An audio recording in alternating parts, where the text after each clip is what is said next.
1987, young Novocastrian Nick Wood did the impossible. At just 16, Nick, then referred to the world over as Nicky, defeated a legendary field of stalwarts to claim the most prized possession in surfing, a Rip Curl Bells Beach trophy. Nick had been touted as the next best thing since he was 11 years old, riding single-fin McCoys and winning the open divisions of the Merriweather board riders. It was obvious he had the gift. At Bells in 1987, that gift was on display for all to see. Seemingly at one with the ocean, Nick moved past big-name surfers one by one, his frontside wraps and new age flair devastating in the slightly onshore conditions, especially on the final day. But it was early in the event he defeated world champion Tom Curran, sending a shockwave through the sporting world. The media flocked, it was world news, and like Justin Bieber in a wetsuit, they all wanted a piece.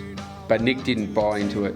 Riding a 5'7" Gunteron with 6 deep channels running through it, Nick moved into the final, his closest scrap being a split decision with the clinical doctor of backhand surfing, Barton Lynch. Amazingly, another youngster, goofy footer Richard Dog Marsh from Cronulla, also made it to the final.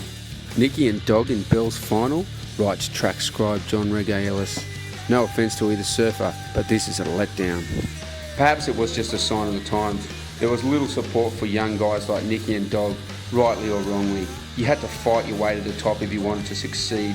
It was the law of the jungle. The cream would either rise to the top or whittle away and die. But it was Nick's day, and the man who would be king delighted the cliff tops, and despite having no tips from his godfather and former Bells champion MR on how to surf Bells, ripped the place apart. See, unknown to the media, lapping up his Cinderella story with gusto, Nick had been to Bells 6 times already, and as he told Tracks recently, he had his feet well and truly in. His piece de resistance, a giant lip-line coping ride on a crunching 4-foot shore break.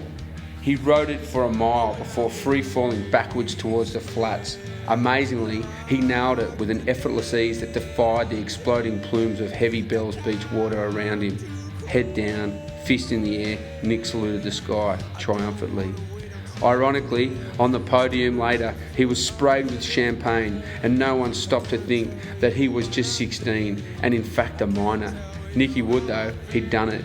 He'd beaten the best by being the best, and 87 goes down as another historic event.